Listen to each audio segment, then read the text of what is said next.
Já děkuji za pěkný přivítání. Jsem moc rád, že tady mezi váma můžu být a považuji to za čest, že k vám můžu mluvit Boží slovo. Věřím tomu, že to nebude jenom moje slovo, to, co budu mluvit, ale že to bude hlavně Boží slovo, že to bude Bůh, který bude mluvit k vám dnes úplně čerstvě. A jsou věci, které já neřeknu, ale Bůh vám je řekne během toho, co budu kázat. A právě proto bych chtěl, abyste měli otevřené srdce, abyste naslouchali jemu, protože, tak jak říkal Alex, anebo Lukáš, tak Bůh má pro vás na každý den, na každý shromáždění nachystaný dobrý věci, dobrý slovo, kterým vás chce pozvednout, povzbudit, vyzbrojit a je jenom na nás, jestli my to slovo přijmeme nebo ne. Já jsem si nachystal z Božího slova nějaké povzbuzení a věřím tomu, že vás tohleto požehná. Sláva Bohu.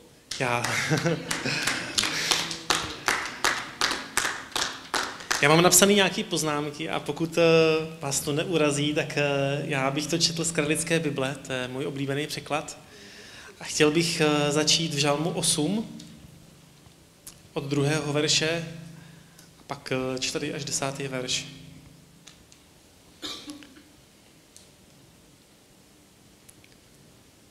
Hospodine, Pane náš, jak důstojné jest jméno Tvé na vší zemi.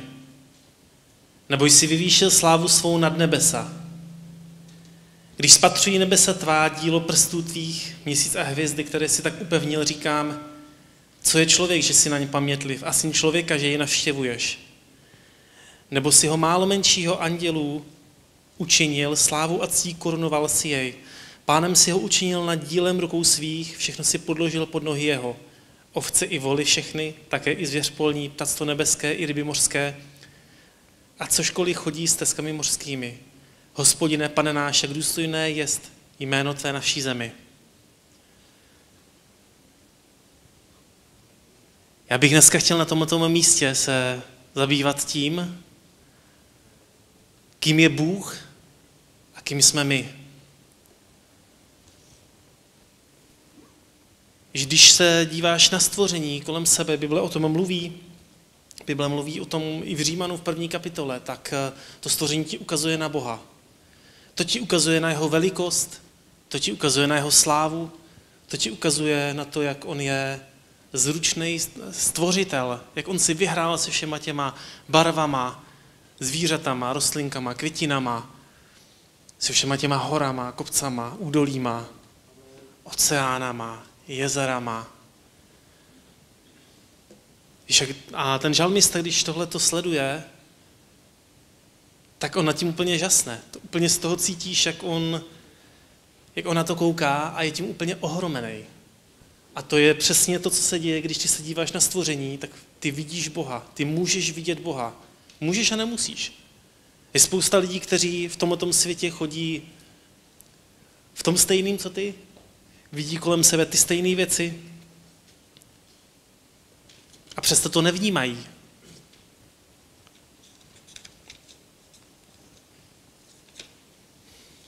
Když se podíváme do Římanům, do té 1. kapitoly, tak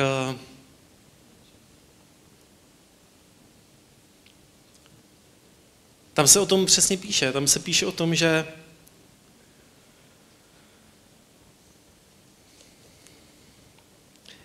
od 20. verše jeho neviditelné znaky, totiž ta jeho věčná moc a božství, jsou přece od stvoření světa jasně vidět, když lidé přemýšlejí o jeho díle.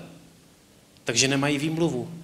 Protože když poznali Boha, neoslavovali ho jako Boha, ani nebyli vděční, ale ve svých myšlenkách propadli marnosti a jejich nerozumné srdce bylo zatemněno. Když tady se píše o některých lidech, kteří sice Boha poznali, protože člověk může poznat Boha skrze stvoření, ale přesto ho neoslavovali. Jejich srdce bylo zatemněno. A to je přesně stav, do kterého se člověk může dostat, že neoslavuje Boha, vůbec nevnímá ty věci, které Bůh dělá a chodí v tom stvoření, který je nádherný, v těch věcech, který Bůh dělá, vidí to kolem sebe a přesto to nevnímá. A to je věc, na kterou my si každý z nás musíme dát pozor. Protože ty máš k dispozici v tomto světě mocný Boží slovo. Slovo, který dělá zázraky. Slovo, který mění lidský životy. Slovo, který způsobuje to, že mrtví jsou vzkříšení. Slovo, který způsobuje to, že lidi vstávají z vozejků. Slovo, který způsobuje to, že lidi, kteří mají rakoviny, jsou uzdravení. Lidi, kteří mají nevylečitelné nemoci, tak povstávají a skrze mocný Boží slovo jsou uzdravení. Tohleto Boží slovo máš i ty. Toto slovo máš ty dnes, tady na tomto místě. Budeš ho mít, i když půjdeš domů. Budeš ho mít zítra v práci nebo ve škole. Budeš ho mít, když bude svítit sluníčko. Budeš ho mít, když bude pršet. Máš ho každý den. Ale je na tobě, jak přistupuješ k Božímu slovu. Dokonce Ježíš říkal, podívejte se na lílie, jak kvetou. Podívejte se na ptactvo nebeské. Ježíš ukazoval na stvoření a ukazoval na tom charakter Boha. Když se budeš dívat kolem sebe a budeš vidět Boha v těch věcech, tak najednou budeš vědět, že Bůh je kolem tebe, Bůh je s tebou a tvůj život pro něho není absolutně žádný problém. Když se vrátíme zpátky k tomu žalmu, tak ten žalmista, on o tom mluví. On říká, když spatřují nebesa tvá a dílo prstů tvých, měsíc a hvězdy, které si upevnil, tak říkám, co je člověk, že jsi na ně pamětliv a syn člověka, že ho navštěvuješ.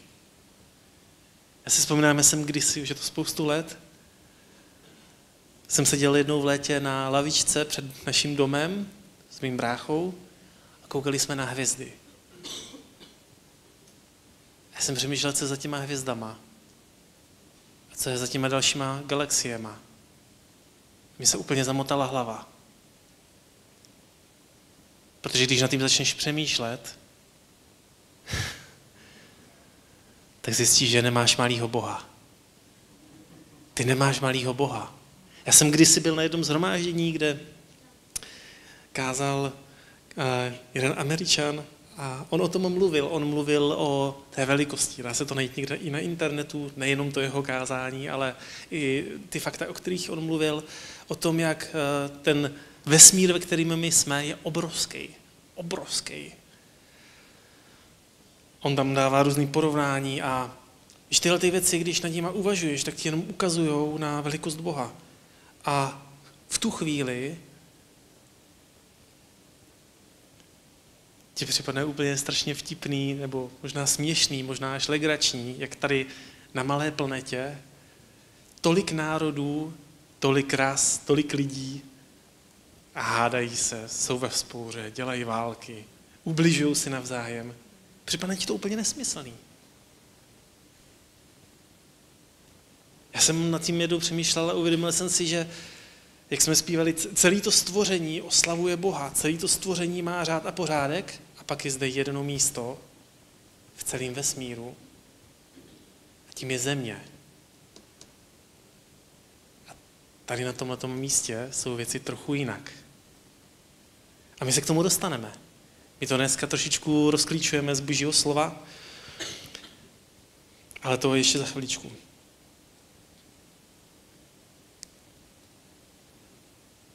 Ten žalmista, když se dívá na stvoření, když se dívá na ty hvězdy, na měsíc a na všechny tyhle ty věci kolem, tak on nad tím žasne, říká, co je člověk? Bože, co je člověk? Co je člověk tady na zemi? A najednou vidí to, že Bůh učinil člověka, tady se píše, ti překladatelé, tam dali, že si učinil málo menšího andělu, ale v tom originálu je Elohim. A my víme, že Elohim znamená Bůh. Bůh učinil člověka o trochu menšího, než je sám. Ve skutečnosti Bůh učinil člověka Bohem na zemi. Bohem s malým B. A když to tady tvrdím, tak je důležitý všechny tyhle tvrzení podložit Božím slovem. Když ti bude někdo něco tvrdit, vždycky se ptej, kde to je v Bibli. A k tomu my se dostaneme. Tady dál píše, Pánem si ho učinil nad dílem rukou svých, všechno si podložil pod nohy jeho ovce i voly, také i syř, polní, ptactvo nebeské, ryby mořské, cokoliv chodí stezkami mořskými, Hospodine, Pane náš, jak důstojné je jméno tvé na vší zemi.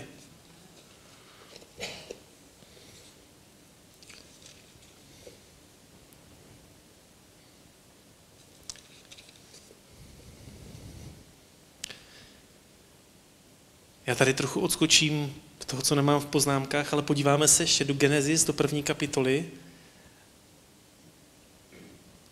do 26. verše. A tady si ukážeme to, že opravdu Bůh ustanovil člověka na zemi a dal mu ji, aby vládl. Tehdy Bůh řekl, učiníme člověka k našemu obrazu, podle naší podoby.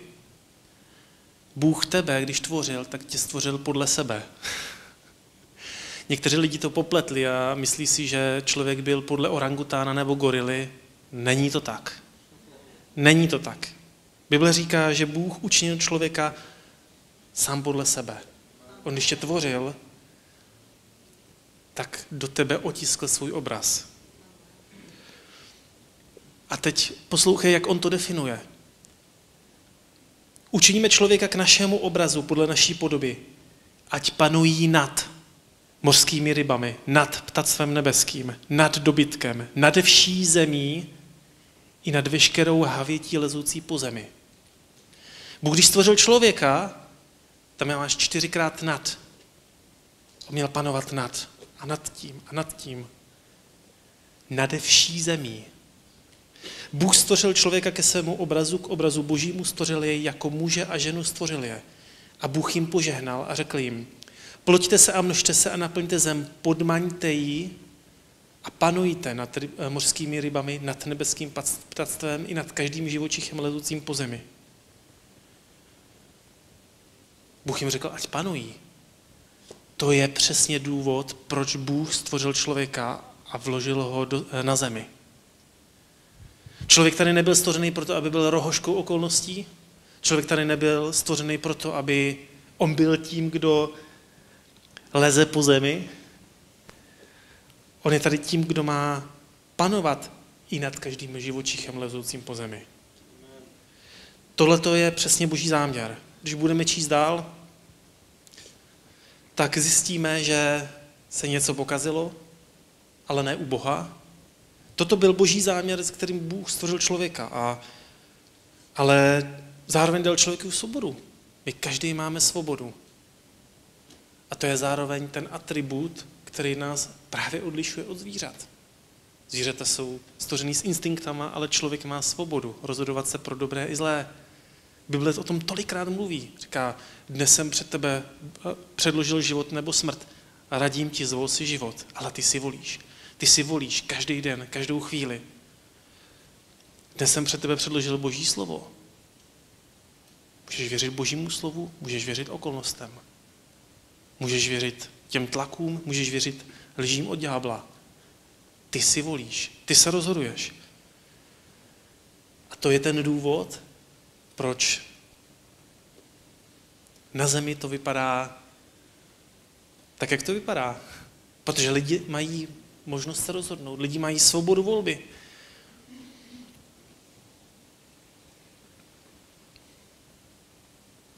Já bych v tuhletu chvíli přeskočil do Žalmu 115, 15. až 18. verš. Znova přečtu z Karlické Bible, pokud vám to nebude vadit.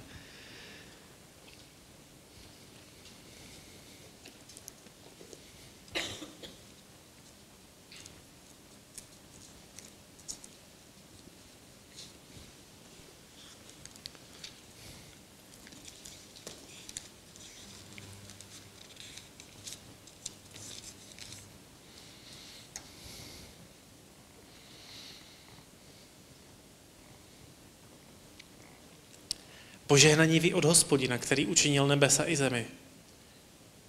Nebesa jsou nebesa Hospodinová, zemi pak dal synům lidským.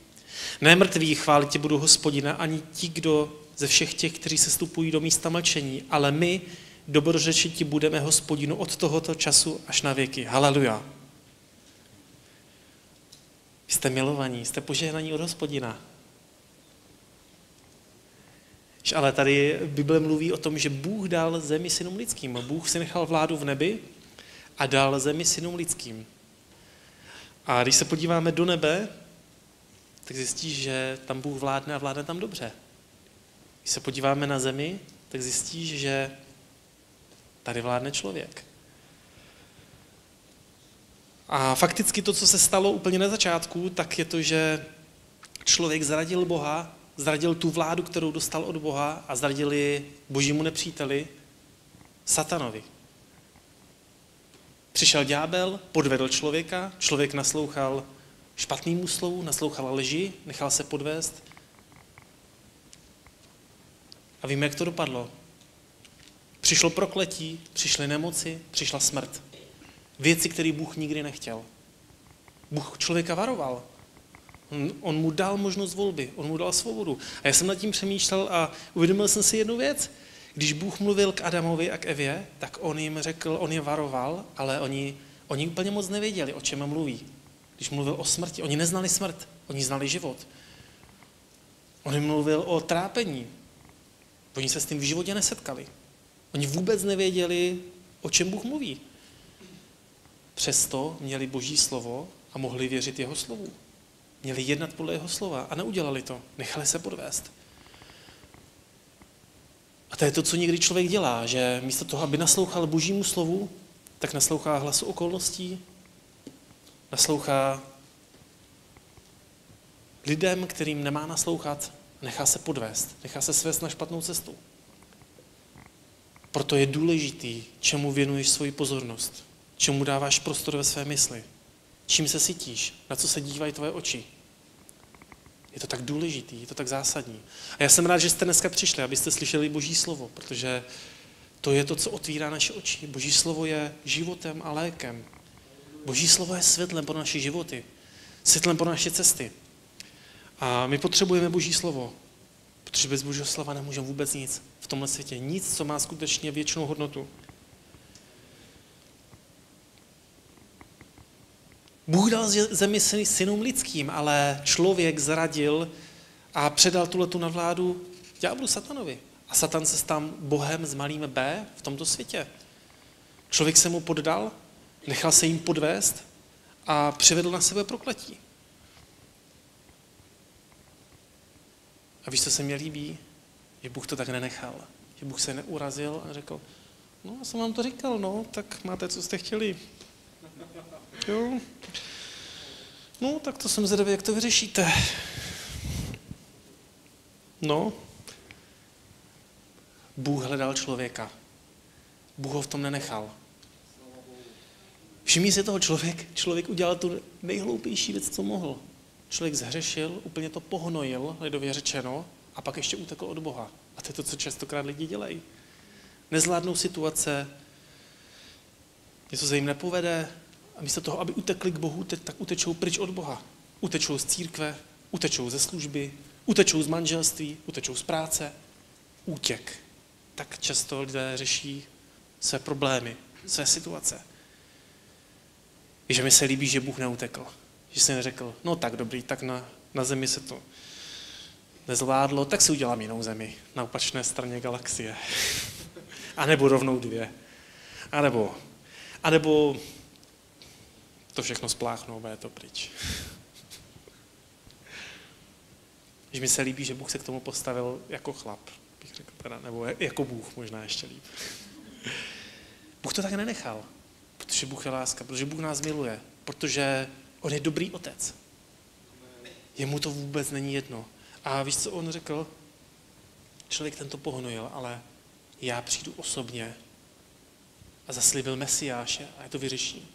A to se stalo právě skrze Ježíše Krista. Když Ježíš přišel, skočíme na chviličku do Koloským. Dneska budeme tak trochu surfovat Božím slovem ze Starého do Nového zákona nazpátek. A přečteme z 1. kapitoly ze 13. verše.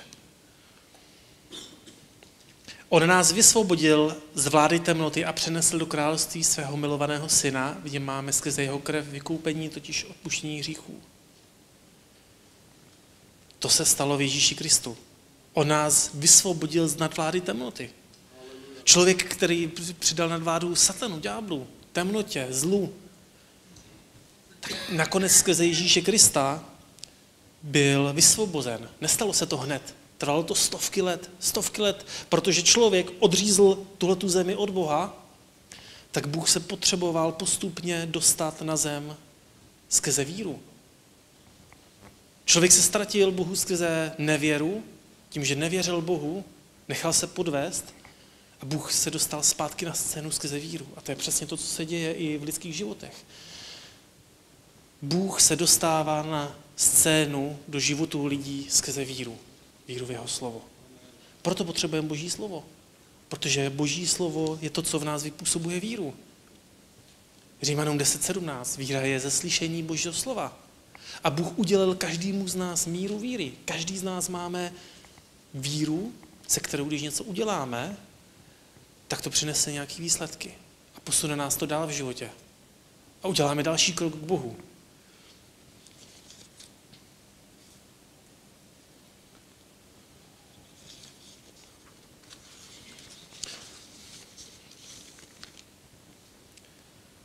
Když Bůh je Bohem řádu a pořádku.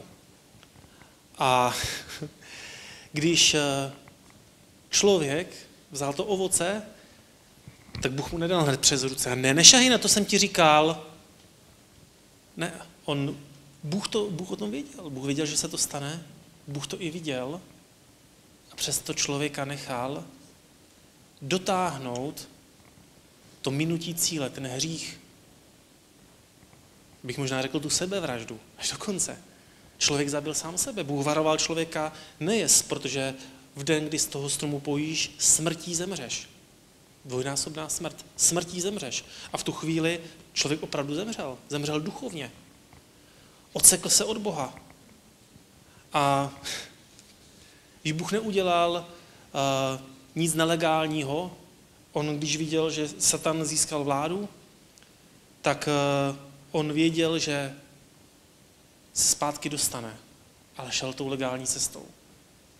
Šel skrze cestu víry, šel skrze cestu zaslíbení. A když budeš číst Bibli, tak napříč celou Biblí jsou zaslíbení o Mesiáši. Generace ho očekávali a vyhlíželi, proroci o něm mluvili. A pak se stalo to, že Ježíš přišel na tuhletu zemi a najednou přišlo Boží království. Najednou přišel zlom, najednou se začaly dít věci. Přišel Jan Křtitel a oznamoval, tohleto je ta doba, kdy je Mesiáš. Já nejsem ani hoden mu zavázat řemínky u jeho obuvy. A najednou přišel a oni věděli, že to je on, to je Ježíš. A víš, co je zvláštní? Když se Ježíš narodil, přišli mudrci, přišli moudří muži z daleké krajiny, přišli pastýři, ale farizové a zákonníci, kteří věděli úplně přesně, kde se narodí, Herodes se jich na to vyptával, oni vůbec nešli hledat Mesiáše. Vůbec. Přestože měli zaslíbení, věděli všechno přesně, tak vůbec ho nešli hledat. Jak je to možný? Jak je to možný, že oni věděli, že Mesiáš se narodí, oni dokonce měli ten důkaz a přesto ho nešli hledat? Protože člověk má svobodnou volbu. Když tady jsou boží věci a my do těch věcí můžeme vstoupit, my můžeme Boha hledat, nebo to můžeme nechat projít kolem nás. My můžeme vstoupit do těch věcí, které Bůh připravil, anebo můžeme stát opodál. To se dělo v době Ježíše, to se dělo dávno předtím, to se děje dneska.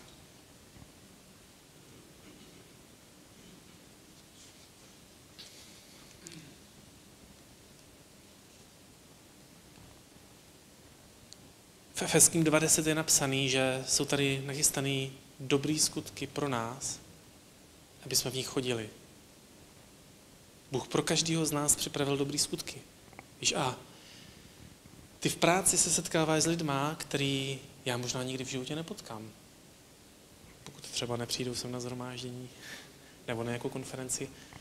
Ale ty jsi světlem a solí v tomto světě.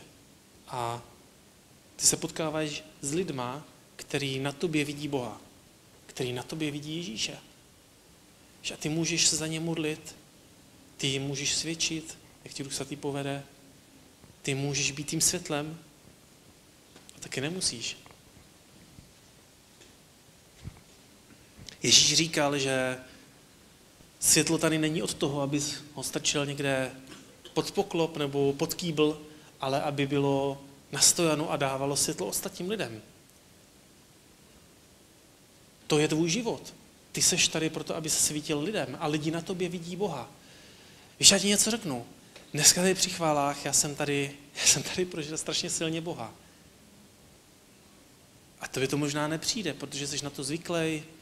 Jo, holko tady chválí a klávesák tady hraje tady ty kudrlinky a na bicí, ten to tady rozjíždí. A tobě to možná nepřijde, protože to jsou lidi, který znáš. Znáš se s nima, možná se s nima scházíš, někdy je pozveš na kafe, nebo si prostě povídáte a nepřijde ti to. A to je někdy to riziko toho, že člověk ty boží věci začne považovat za úplně obyčejný. Za úplně běžný. A to přesně se stalo i v životě Ježíše Krista. Ježíš přišel, byla to obrovská sláva, děli se nadpřirozené věci.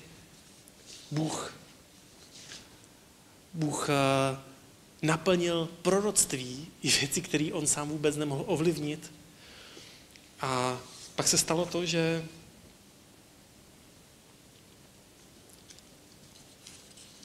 on přišel mezi své vlastní a ti ho vůbec nepřijali. To říká Jan ve svém evangeliu úplně na začátku. Jan 1, 12 a 13. Ještě trochu dřív. A nebo možná od prvního verše. Na počátku bylo slovo a to slovo bylo u Boha. A to slovo byl Bůh. To bylo na počátku u Boha. Všechno povstalo skrze něj a bez něj nepovstalo nic, co je. V něm byl život a ten život byl světlo lidí a to světlo tmě svítí, ale tma ho nepohltila. Byl člověk poslaný od Boha, jehož jméno bylo Jan. Ten přišel na svědectví, aby svědčil o tom světle, aby skrze něho všichni uvěřili. On nebyl to světlo, ale přišel, aby o tom světle vydal svědectví. Tento byl to pravé světlo, které osvěcuje každého člověka, přicházejícího na svět. Byl na světě, svět povstal skrze něj, ale svět ho nepoznal. Přišel do svého vlastního a jeho vlastního nepřijali. Ale všem, kteří ho přijali, dal moc, autoritu, právo stát se božími dětmi. Totiž těm, kteří věří v jeho jméno, kteří jsou zrození ne z krve, ani z vůle těla, ani z vůle muže, ale z Boha. Víš, Ježíš přišel a on, když se narodil, tak tam se naplňovalo jedno proroctví za druhým. Dokonce, když chodil po zemi, tak ti farizové věděli, oni na něm viděli přesně, že on naplňuje ty proroctví o Mesiášovi. Ale on vůbec nezapadal do jejich představ. Oni si představovali někoho úplně jiného. Oni si představovali nějakého dobyvatele, který vykopne Římany a nastolí vládu Izraele. Možná vzpomínali na to období krále Davida a Šalamouna, kdy všechny národy se třásly před Izraelem. Ale Ježíš řekl Pilátovi, před kterým stál, mé království není z tohoto světa. Kdyby bylo mé království z tohoto světa, tak moji služebníci by za mě bojovali. A tehdy Pilát koukal, protože nejednou si uvědomil, že Ježíš vůbec není nějaký obyčejný zločinec, nějaký nepohodlný týpek, který ho se chcou jenom zbavit. Tam je napsané, že on to uviděl a že on se usiloval o to, aby ho mohl vysvobodit. Ale nakonec se stalo přesně to, co Bůh zaslíbil. Museli si ty věci stát a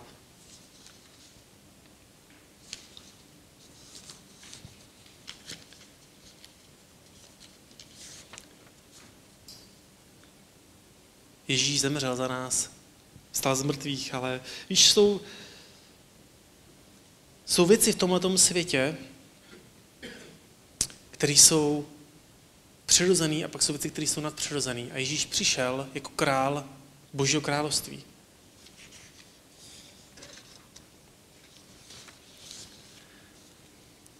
Přestože byl Mesiáš, tak byly místa, kde Ježíš jako Boží syn, jako spasitel světa, neudělal vůbec nic, nebo téměř nic. O tom píše Marek v 6. kapitole. A to je přesně i to místo, který doplňuje Jana. Že přišel do svého vlastního a jeho vlastního nepřijali. Když budeme číst toho Marka, tak tam se píše o tom, že vyšel odtud a přišel do své vlasti a šli za ním učedníci jeho. A když bylo v sobotu, počal učit v škole a mnozí slyšíce divili se řkouce, odkud má ty věci a jaká je to moudrost, která je mu dána, že i takové moci dějí se skrze ruce jeho. Zdali není tento tesař syn Marie, bratr Jakubův a Josesův a Judův a Šimonův? A zdališ nejsou i sestry jeho zde u nás? I zhoršili se na něm. A Ježíš jim řekl, není prorok bez cti, jedině ve své vlasti a v rodině své a v domu svém. A nemohl tu znamení žádného učinit. Jedině málo nemocných skládané na ně ruce uzdravil a podívil se jejich nevěře a obcházel vůkol po městečkách uče. To je docela silný, ne? Když Ježíš Boží syn, četli jsme, že on je to slovo, skrze kterého bylo stvořeny všechny věky. Přišel do svého vlastního, nemohl tam učinit vůbec nic. Jak je to možný? Jak je to možný? Jak je možný, že on nemohl nic učinit? A Bible to odkrývá úplně otevřeně. Oni se pohoršili. Oni ho vůbec nepřijali.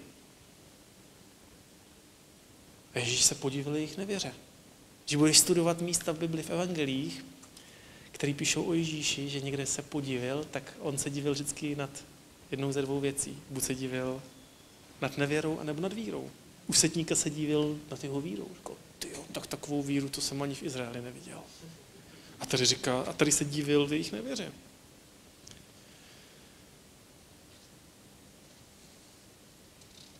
Ježíš chce dělat zázraky.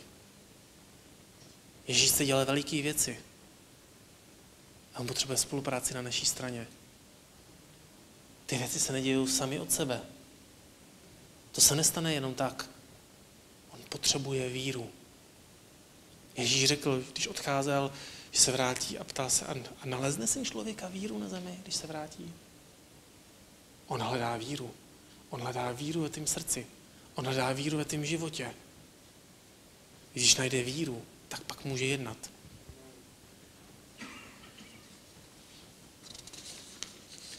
Protože bez víry není možné se líbit Bohu. Říká Židům 11. kapitola 6. verš. Protože přistupující k Bohu věřit musí, že je Bůh a tím, kteří ho hledají, že odplatu dává. Že Bohu se nelíbí, když mu lidi nevěří. Na jiném místě se říká, že kdo Bohu nevěří, tak z něho dělá lháře. To není neutrální. To není, že tak někdo věří, někdo nevěří. Když někdo nevěří Bohu, tak to je naprosto negativní věc. On tím fakticky vyjadřuje to, že vlastně Bohu se nedá věřit. Že Bůh možná lže, možná si vymýšlí, nebo slibuje něco, co nesplní. To není neutrální. A víš co, my jsme věřící. Bůh vložil do našeho srdce víru. My máme míru víry. A zároveň můžeme tu víru rozhodňovat skrze Boží slovo. Protože víra je ze slyšení Božího slova. Ale Bůh potřebuje víru. Bohu se líbí, když ty mu věříš. Bohu se líbí, když ty jednáš podle Božího slova. Bohu se líbí, když ty zaseješ do sbírky, protože to je i výraz víry. Bohu se líbí to, že přijdeš na shromáždění, protože to je výraz víry. To je výraz poslušnosti.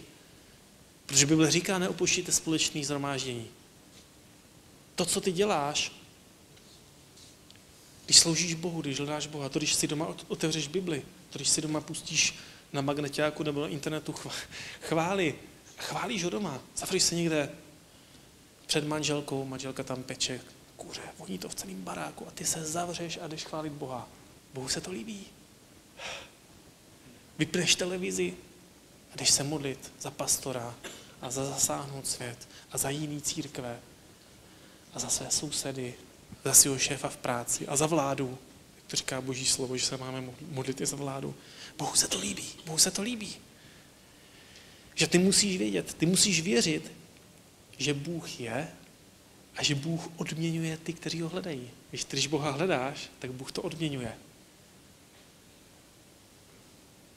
Boha to nečiní chladným, když jeho děti ho hledají.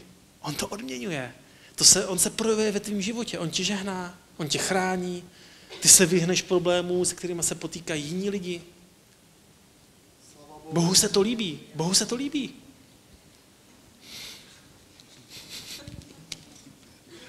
Líbí se vám to taky?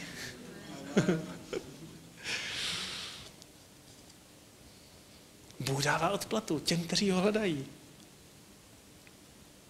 Těm, kteří k němu přistupují. Těm, kteří k němu přichází. Bůh dává odplatu těm, kteří mu věří. Jsou věci, které se nedějí v tomto světě jenom tak. Jenom tak, že Bůh je Bohem. A to je to, v čem spousta lidí vůbec nemá jasno. Spousta lidí, já se s tím setkávám hodně na ulicích, když kážeme, kdyby byl Bůh, tak by. Něco si tam doplňte jedno. A je to nesmysl.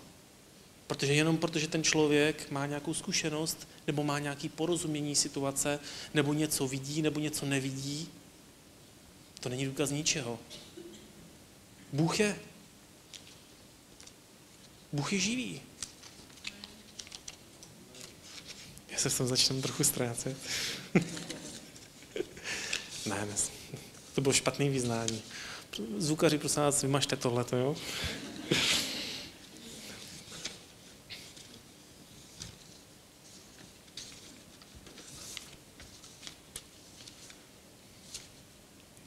Člověk, který přistupuje k Bohu, musí Bohu věřit. Protože bez víry nemůžeš nic přijmout. Že existují dva způsoby, jaký má Bůh jedná na zemi, a to je právě víra a modlitba. Fakticky ty se ani nemůžeš modlit bez víry. Ježíš sám byl člověkem modlitby. A učedníci si toho všimli. Když budeš pročítat, je to hodně v Lukášově evangeliu. Lukáš jako doktor, ten hledal příčiny. Najdeš to právě v evangeliu Lukáše, najdeš to i ve skutkách apoštolů, který se psal právě Lukáš. On jako doktor hledal příčiny. Všimni si toho, hodně často to tam je. On mluvil o příčině, pak mluvil o následku. Pak mluvil o příčině, pak mluvil o následku. Když Bohu věříš, tak to má nějaký následek. Když Bohu nevěříš, tak to má taky nějaký následek. Když člověk se k Bohu modlí, má to nějaký následek. Když se k Bohu nemodlí, tak to má taky nějaký dopad. Nějaký důsledek. A učedníci, když viděli, jak se Ježíš modlí, on kolikrát se utekl od zástupu, utekl na pustou horu, nebo v brzkých ranních hodinách, prostě šel pryč, aby byl s Bohem, aby byl s Otcem. Ježíš, Boží syn, potřeboval trávit čas s Otcem. My, jako Boží děti, potřebujeme trávit čas s Bohem. Potřebujeme trávit čas s Božím slově. A neboj se, já kážu i sobě teďka. To potřebujeme všichni. Ale tohleto, když učeníci viděli, tak řekli Ježíši v Lukášově 11. kapitole. Stalo se, že se na jednom místě modlil a když přestal, řekl mu jeden z jeho učedníků: Pane, nauč nás modlit se, jako Jan vyučoval své učedníky. Oni neřekli: Pane, nauč nás dělat zázraky, nebo nauč nás vymítat démony, nebo nauč nás křísit mrtví. Nauč nás modlit se. Protože oni věděli, že ta modlitba je ta příčina a ty zázraky jsou důsledek. Řekli jim tedy, když se modlíte, říkejte: Otče náš, který jsi v nebesích, ať se posvětí tvé jméno, ať přijde tvé království. Ať se stane tvoje vůle, jako je v nebi, tak i na zemi. Náš denní chleb nám dávej každý den a odpusť nám naše hříchy, neboť i my odpouštíme každému, kdo se provinuje proti nám.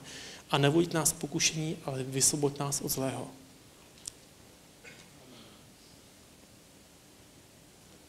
A tady je jeden z klíčů k tomu, o čem já mluvím celou dobu.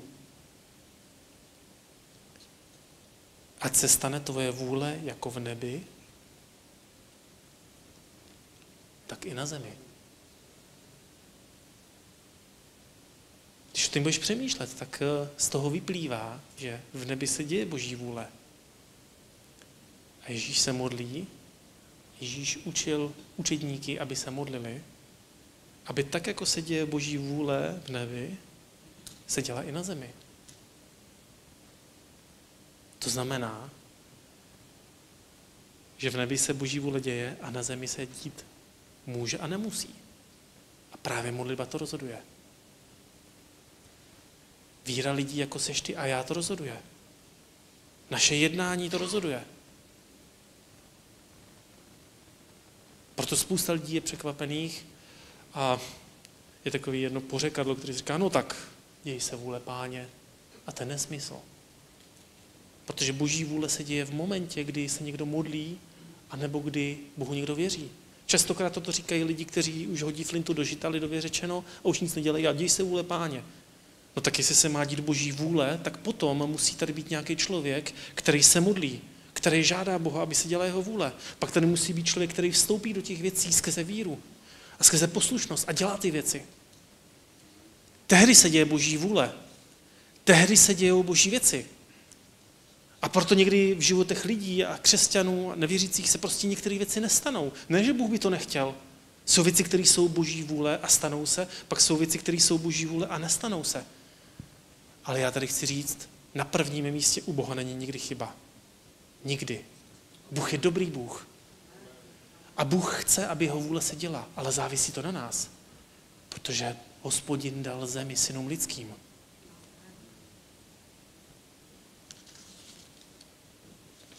Hospodin dal zemi synům lidským. Člověk udělal tu chybu, že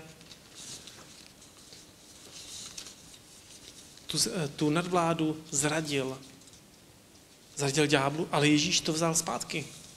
Ježíš zvítězil a Ježíš dal to autoritu nad zemí zpátky nám. V 1. Janové 5. kapitole v 19. verši, to je úplně na konci jeho dopisu, on říká, víme, že my jsme z Boha. My jsme z Boha. Ty jsi z Boha. A než to dočtu, ten verš, tak tam jenom vložím z té 5. kapitoly. Každý, kdo věří, že Ježíš je Kristus, narodil se z Boha. Jestli vám to nebude vadit, já bych tady udělal takovou malou anketu teďka narychlo. Prosím vás, je tady někdo, kdo věří, že Ježíš je Kristus? Můžete se přihlásit teďka, prosím vás. Tak výborně. Tak vy všichni, kteří věříte, jste se narodili z Boha. A všechno, co se narodilo z Boha, to se teďka týká vás, totiž přemáhá svět. A to je to vítězství, které přemohlo svět. Naše víra. Kdo je ten, kdo přemáhá svět, nebo ten, kdo věří, že Ježíš je syn Boží? To se píše o vás. To říká Bible o vás. To jsem si nevymyslel. To říká Bůh o vás. A my víme, že jsme z Boha, zpátky do toho verše 19. Ale celý svět leží v tom zlém. My žijeme ve světě, který leží ve zlém. Jenom protože jsi uvěřil v Ježíše Krista, tak se nestane to, že mávnutím kouzelného proutku všechny problémy v tomto světě zmizí a všechno bude růžový.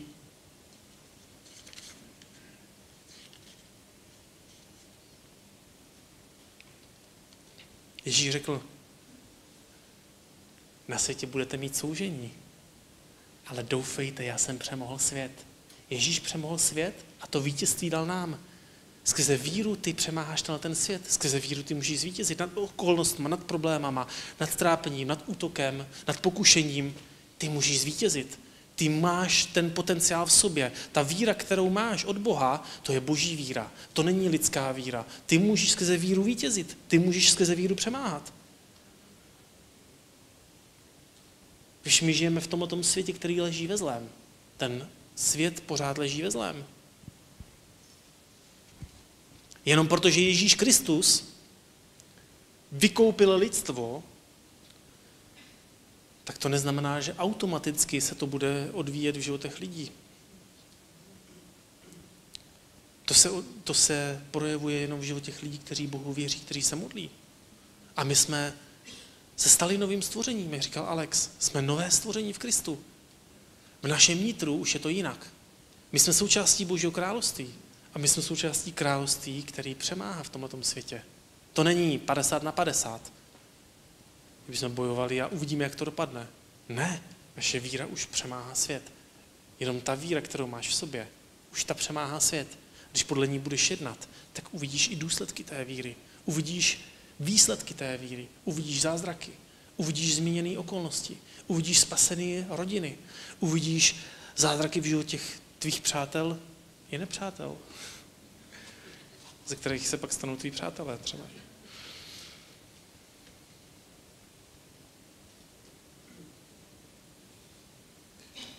Je strašně důležitý tohleto porozumění. Porozumění tomu, že ano, žijeme ve světě, který leží ve zlém.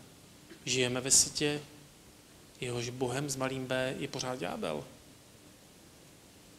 Ale potom jsme tady my, z Boží království.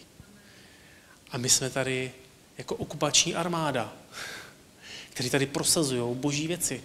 Ježíš řekl sám o sobě, že Syn člověka přišel, aby hledal a spasil, co bylo zahynulo. A on řekl i to, že přišel proto, aby ničil skutky ďábla.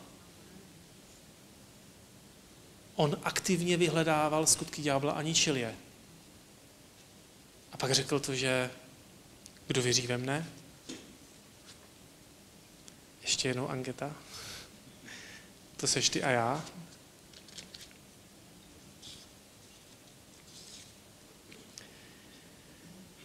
Jan 14:12. Amen, říkám vám, kdo věří ve mne, skutky, které dělám já, bude dělat i on. Ty, to je docela vysoká laťka, že? No teď se podrž. A bude dělat větší skutky než ty, to neboť já jdu ke svému otci. To seš ty a to jsem já. My jsme tady proto, aby jsme dělali Boží skutky. Aby jsme dělali ty věci jako Ježíš. Ježíš je náš vzor. Ježíš je náš vzor. A víš, to není věc, která by ti měla naložit, aby šel domů jak spráskaný pes a no, tak abych měl tady jako dělat ty skutky Boží a křísit mrtví a modlil jsem se za sousedku a ta stejně neuvěřila. Ne. To je Boží potenciál v tobě. To je Boží charakter v tobě. To je víra, která je v tobě. Víra, která přemáhá svět. To je to, co Bůh do tebe vložil. To už v tobě je. To ze sebe nemusíš vymáčknout.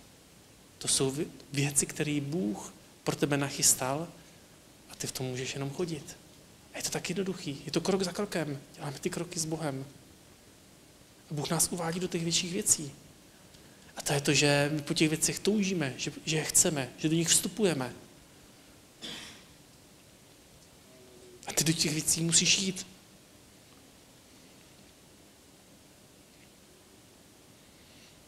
Ty do těch věcí musíš vstoupit. Přečtu ještě z 2. Korinským, ze 4.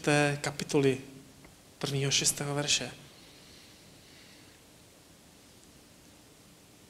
Poněvadž tedy máme tuto službu podle milosrdenství, které jsme přijali, nepolevujeme.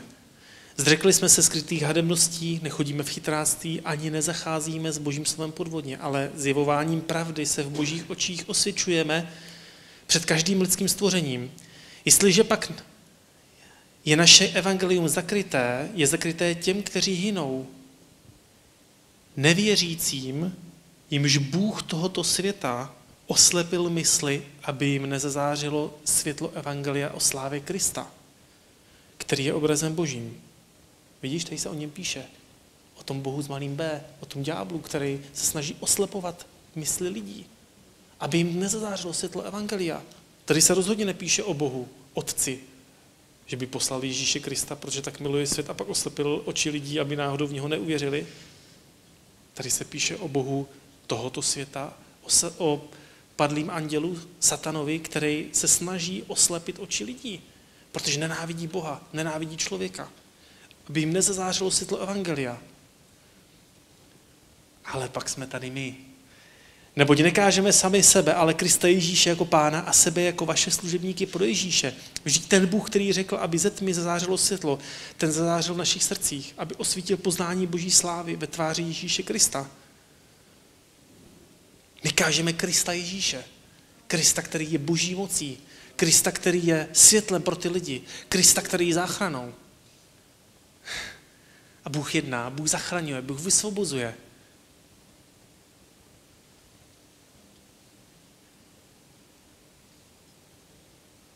To je to, co Bůh dělá skrze nás. To je ta služba, kterou my máme jako Boží děti. To je ta služba, kterou my máme jako věřící. Když budeš studovat to poslání, který Ježíš dal na konci Marka a v jiných evangelích, tak zjistíš, že on poslal nás všechny. Pojďme si přečíst Marka 16. kapitolu.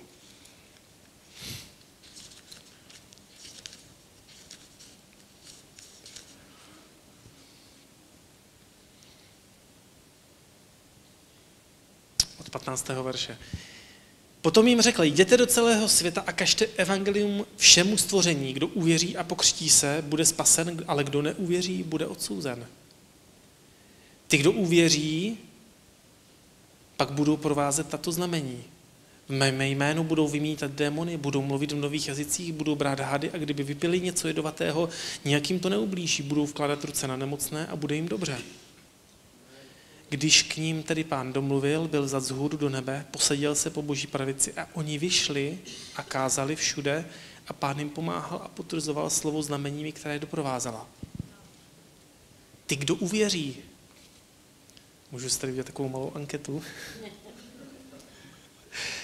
Ty seš věřící. Ty seš věřící a tyhle ty zázraky, to je součástí vybavení, který ti Ježíš dal. To se netýká, tam není napsaný. Potom jim řekl, jděte do celého světa, každé evangelium všemu stvoření.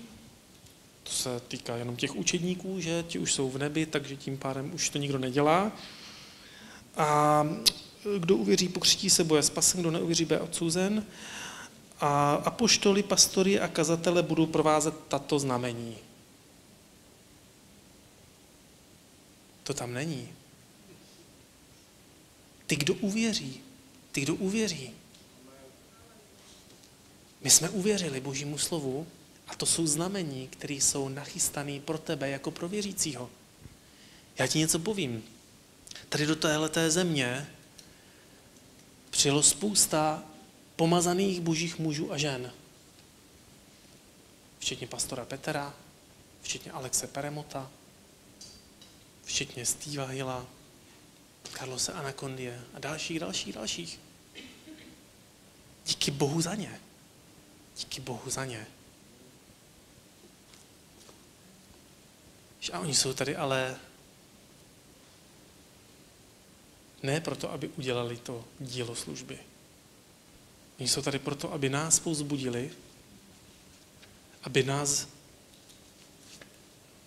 možná jako trenéři fotbalového týmu namotivovali a vyslali na to hřiště hrát a dávat góly. Víš proč? Já ti řeknu proč. Protože Alex Peremot se možná nikdy v životě nepotká s tvojí sousedkou, nebo s tím šefem v práci, nebo s tím kolegou. Ale seš tam ty, Bůh tam má tebe. A Bůh s tebou počítá. Bůh počítá s tebou a Bůh počítá s tím, že ten člověk, když bude mít problém, tak najednou si řekneš, no tak ale já jsem přece věřící. A tam v tom Markovi se píše, že oni vyšli a kázali. No a Pán sledoval, jak se snaží a jak jim to moc nejde. Ne. Pán je potvrzoval, Pán jim pomáhal a potvrzoval činím divů a zázraků. Když Pán je s tebou. To není to, že ty se snažíš a on tak jako teda pokukuje, no tak dneska teda dobrý, snažil ses. Já jsem to jednou uviděl, já jsem v práci, byl to jednou nedávno, možná 2 nebo 3 týdny zpátky, jsem si umýval ruce na záchodě, bylo to asi hodinu před evangelizací, že jsem potřeboval dělat nějaké věci a najednou mě to došlo. najednou mě to úplně docvaklo. Já jsem uviděl to, že to není to, že my se snažíme těm lidem pomoct, aby uvěřili a kážeme jim Boží slovo a sloužíme jim. Bůh chce daleko víc. On chce daleko víc než ty. On ty lidi miluje daleko víc než ty. On miluje tvoji manželku, tvýho manžela, tvoje děti, tvoje rodiče, ty sousedy, ty kolegy v práci. On je miluje daleko víc než ty. On chce daleko víc. A on ti rád pomůže. Ale on potřebuje spolupráci na naší straně. On potřebuje to, že my vyjdeme a kážeme. Zbytek je na něm. Že na nás není to, aby jsme dělali ty zázraky. A víš, já ti něco povím. Jak pod mýma rukama začali být lidi uzdravovaní, já jsem sám na to koukal. Já jsem teda to nedal tolik najevo, to je jasný, jsme věřící, že dělou se zázraky, ale já ti něco povím. Jakmile vyjdeš, budeš kázat a začneš ty věci dělat, tak budeš sám koukat, protože Bůh to bude potvrzovat. Já tě jenom varuju, abys nebyl tolik překvapený. Ale to se opravdu bude dít. Když budeš činitelem slova, nejenom posluchačem. Když my tady mluvíme o božích věcech, my tady mluvíme o poznání z Bible a my tady nahlížíme do duchovní reality. A já věřím tomu, že vás to někoho pozbudí, mě určitě jo. Ale ty zahlídneš tu realitu, řekneš si, tyjo, to je bomba. A pak můžeš odejít a zůstat stejný, jaký bys byl. To říká Jakub. To někteří věřící dělají, přijdou na shromáždění a tam jsou nadšení, skáčou a volají haleluja uprostřed všech nepřátel svých. A to je v pořádku, to je naprosto v pořádku. A já jsem přesvědčený, že to je úplně upřímný, protože v tu chvíli ten člověk prostě vidí tu realitu. Najednou je obklopený věřícíma, najednou je obklopený tou vírou, tím božím slovem. A je to jasný, teď to je jasný, Bůh je s náma, prostě zázraky, žádný problém. A pak půjdeš domů a tam je Bůh pořád s tebou. Tam je Bůh pořád s tebou. On řekl, že tě nikdy nezanechá a nikdy tě neopustí. On je pořád s tebou. Ale ty si to musíš držet. I uprostřed těch nepřátel tvých. Já se omluvám chválícímu týmu, že to musí poslouchat. Ale i uprostřed těch nepřátel tvých. Tam je pořád Bůh s tebou. I v té práci. I když se ti šéf pozve na kobereček, anebo musí řešit se sousedami nějaké nepříjemnosti, nebo cokoliv dalšího. Nebo v Kauflandu ti zrovna před nosem zeberou poslední košík. Jako.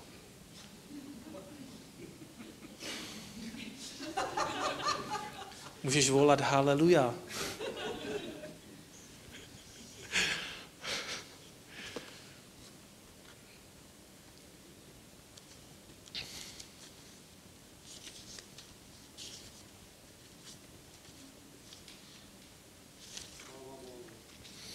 Já bych chtěl ještě k těm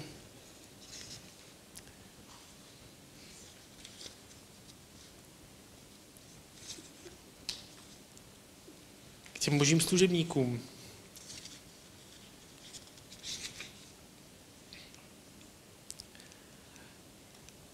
Víš, já jsem vděčný za lidi, kteří slouží božím slovem. Já jsem vděčný za lidi, který Bůh posílal do našich životů. A víš, za můj život, když se dívám zpátky, tak Bůh poslal tolik lidí, kteří mě pomohli, abych byl dneska tam, kde jsem. Tolik lidí. Že jsem viděl na své matce, jak je hladová po Bohu, jak se nenechá zastavit, jak prostě pokaždé jde na shromáždění a jaký s tím měla potíže problémy ve vlastní rodině. Já jsem viděl pastora, který jezdil stovky kilometrů, aby nám kázal Boží slovo. Já jsem požehnaný skrze službu pastora Petra, který jezdí tady po celé České republice a mohl by mít spokojeně sborček v Žilině a on je poslušný Bohu a on nám slouží. A věřil Bohu za ramy a za stan, aby se děly boží věci. Víš co, to není jeho projekt, to je boží projekt. A víš co, a my jsme součástí toho. Já věřím tomu, že jsme součástí toho a že každý z nás může být součástí toho. Možná nebudeš na tom ramu s mikrofonem, ale můžeš se modlit. Nebo můžeš do toho zasít. Nebo můžeš jenom přijít na evangelizaci. Někdy stačí jenom vyjít. A oni vyšli. To byl ten první krok. Někdy stačí jenom vyjít. A pak najednou se stane, že zjistíš, že kážeš. Někdy stačí udělat jenom ten krok. A já řeknu konkrétní příklad. V Brně se to stalo teď možná 2 nebo 3 týdny zpátky. Tam šel kolem bratr na evangelizaci, který je spasený možná rok. A on šel kolem a on ani nechtěl přijít. On viděl, že evangelizujeme a on vystoupil omylem o 1 zastávku dřív a šel kolem. Najednou potkal naše sestry a teďka jsme tam chválili a evangelizovali a on tam tak se s nima dal do řeči a najednou oni říkali, hele, tam jsou 3 kluci, běž za nima. A z toho nic nebude. Jo, ne, ve jménu Ježíše z toho něco bude, řekla ta sestra. Tak on teda šel, nikdy v životě takhle nikoho neoslavil. Přišel za těma klukama, mladý kluci, kolem 20. A já jsem zrovna kázal na mikrofon a já jsem je viděl, jak poslouchají. Já jsem viděl, že s nima musím mluvit, ale on za nima přišel, dal se s nima do řeči a zdržel je. Díky tomu já jsem předal mikrofon a šel jsem k ním. Chvilku jsme se bavili, pak jsme si sedli na lavičku a oni přijali Ježíše, všichni 3. A já ti chci něco říct. V tom všem byl zatažený celý tým lidí. Ten Jeňa, který tam chválil, já, který jsem tam mluvil možná do mikrofonu, ty sestry, který poslali toho bratra, ten bratr, který tam šel, a pak ty lidi, ti kluci uvěřili. A já si říkám, pak jsme se modlili, říkám, já vám dám Bibli. Pak jsme přišli, já jsem zjistil, že mám v tašce 1 poslední. Říkám si, tyjo. A říkám, no my tady hnedka za rohem máme církev, tak když byste se mnou zašli jako do církve, tak já vám dám Bibli v církvi. Přišli jsme do církve a já tam koukám a mě nebyli ani v církvi. Říkám, ty brďo, co teďka mám. A pak jsem si vzpomněl, že máme ještě pultík s knížkama, tak jsem tam nakoukl a tam naštěstí byli. Takže dostali všichni Bible a teďka, poslouchej, třešnička na dortu, jeden ten kluk byl z Brna a 2 z Děčína. Úplně opačný konec republiky. Já jsem jim pak poslal kontakt i na pastora Marka Sabau a jemu jsem dal vědět. A nevím, jestli jsou v kontaktu, ještě jsme si pak napsali, vyměnili jsme si telefonní čísla. A já říkám, tyjo, to není náhoda. Oni přijeli do Brna a říkám, my jsme na tomto místě jednou za 14 dní zhruba na 1 hodinu nebo 1,5 hodiny a my se tam potkáme. To bylo setkání, které Bůh naplánoval. Víš, ale kdyby ten bratr tam nebyl, kdyby on náhodou si řekl, a půjdu tam, sice jsem blbě vystoupil, ale otočil se a počkal na té zastávce na další spoj, tak by s nima nemluvil. A někdy je jenom klíčový být tam, kde Bůh tě chce mít. Kolikrát, a já se přiznám, já ti něco řeknu, kolikrát se děje to, že Bůh dělá zázraky, nebo že Bůh mluví, a mně se to někdy děje, i když mluvím do mikrofonu. Že si říkám, ty ono je úplně jedno, jestli tady jsem já, nebo tady je Lukáš, nebo někdo jiný, nebo ty, kdyby zdržel ten mikrofon. Najednou Bůh mluví a vlastně je to úplně jedno, kdo tam je. Protože Bůh jedná. Ale Bůh potřebuje někoho, kdo se do těch věcí stoupne.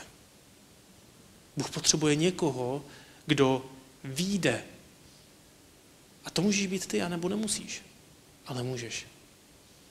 A Bůh každý z nás povolal pro jiné věci, pro různé věci.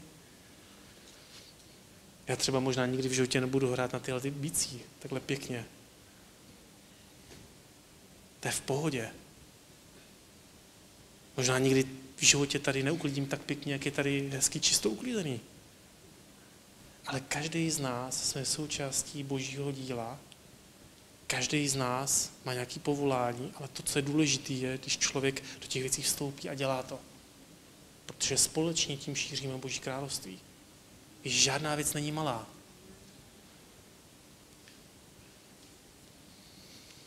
Teďka možná potěším kavárnu, ale Ježíš řekl, že kdo by jednomu z těchto nejmenších podal i jenom pohár vody, nepřijde o svou odměnu.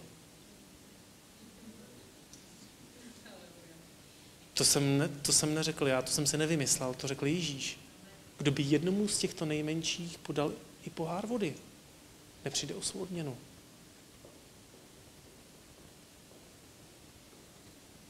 my máme někdy tendenci posuzovat věci tím přirozeným zrakem. Když byla chrámová pokladnice, jednou se stalo to, že Ježíš si sedl a díval se, jak tam ty lidi hází ty peníze. Normálně Ježíš se díval, jak lidi dávají prachy do pokladny. Ten byl teda hodně na prachy, se mi zdá. To by řekli někteří, kteří nemají moc rádi ty kazatelé prosperity. My nejsme kazatelé prosperity, my jsme kazatelé plného evangelia. Ale Ježíš na to kouká a pak přišla jedna vdova a dala tam 2 drobné mince. On říká, chlapci, pojďte sem, pojďte se podívat. Viděli jste to? Tak tahle ta vdova ta dala úplně nejvíc. Protože dala ze svého nedostatku. A ostatní dávali ze svého nadbytku. Víš, Bůh někdy ty věci posuzuje úplně různě, což neznamená, že nemáme dávat velký peníze do Božího království. Jsou lidi, kteří jsou povoláni proto, aby zasívali, podporovali Boží dílo a bez jejich finančních sedby by se neděly některé věci. Tak to je. Víš, ale zároveň Bůh počítá úplně s každým. Bůh ví o každém člověku, Bůh ví o tobě, on ví o tvé situaci a jemu to není jedno. Jemu není jedno to, čím procházíš, on je tam s tebou. A on tam na tom místě, kde ty seš, chce dělat zázraky. Nejenom pro tebe, ale i skrze tebe. V životech dalších lidí. A někdy křesťanství se smrskne do takového toho soběstředného stylu života, že Bože, pomoz mi a tady mě bolí, tady mě píchá, tady bych toto potřeboval a tady babička a víš, my jsme tady proto, aby jsme přemýšleli v daleko větší rozměrech. Ježíš řekl, běžte do celého světa. To neznamená, že se zbalíš a pojedeš někam do Afriky nebo do Asie. Víš, celý svět to může znamenat i ztracenou lhotu. Hnedka vedlejší dědina, tam, kde bydlíš. A možná tam jenom budeš stát na autobusové zastávce. Někoho potkáš a řekneš mu evangelium. Možná v tom Kauflandu, kde je ten poslední košík, tak ho necháš paní a řekneš, mějte krásný den a přijďte někdy za náma do církve a dáš jí pozvánku. A nebo se usměješ na strhanou prodavačku, řekneš, paní, to je dobrý, ona řekne 482, ty dáš 500, řekneš, to je dobrý, to je pro vás. A tady máte pozvánku, přijďte za náma do církve. Bude na tebe koukat. Ty můžeš tam, kde seš, šířit Boží království. Bůh má zaopatření pro tebe a Bůh má zaopatření i skrze tebe. Bůh chce, abys to zakoušel. A já tady možná nakonec zakončím tím veršem, který tady Alex povzbudil na začátku. Z Žalmu 34, 9 a 10. Okuste a vyste, jak dobrý je Hospodin. Okuste to. Bůh chce, abyste to okoušeli, zakoušeli, abyste viděli, jak Bůh je dobrý, abyste to viděli ve vašich životech. Blaze člověku, který doufá v něho. Šťastný je člověk, který doufá v něho. Ctěte Hospodina jeho svatí, vždyť jeho ctitelům nic neschází. Když budeš uctívat Boha. Když ho budeš ctít, Bible říká v přísloví, ctěte ho svýma desátkama a darama. Ctěte ho svým srdcem, svou chválou. Ctěte ho svým životem. A uvidíš, že ti nebude nic scházet. Že nebude nic scházet tobě. Protože neschází nic dobrého těm, kteří chodí v upřímnosti. To chce Bůh udělat ve tvém životě. Bůh chce naplnit tvůj život všema dobrýma věcma. Abys to okoušel, abys to viděl. A abys to neviděl jenom ve svém životě. Abys to viděl v životech lidí kolem sebe, v tomhletom světě. Abys viděl Boží požehnání v tomhletom národě. Abys viděl zázraky. Že ty musíš vědět, že jsi součástí Božích věcí. A že to, co Bůh dělá, že to je i tvůj úspěch. To, když se naplní ta přenosná hala, ten velký stan, lidma, kteří přijmou Ježíše, to je i tvůj úspěch. Protože i ty zasíváš, i ty se modlíš. Ty jsi součástí těch Božích věcí. To, když v Africe jsou stovky lidí spasených, to je i tvůj úspěch. Protože my jsme v týmu s Ježíšem. To si musíš uvědomovat. A zároveň dělej ty věci, které Bůh pro tebe nachystal. Přemáhej ten svět tou vírou, kterou Bůh ti dal. Zakoušej ty dobré věci. Protože to je ten život, který Bůh pro tebe nachystal. Amen.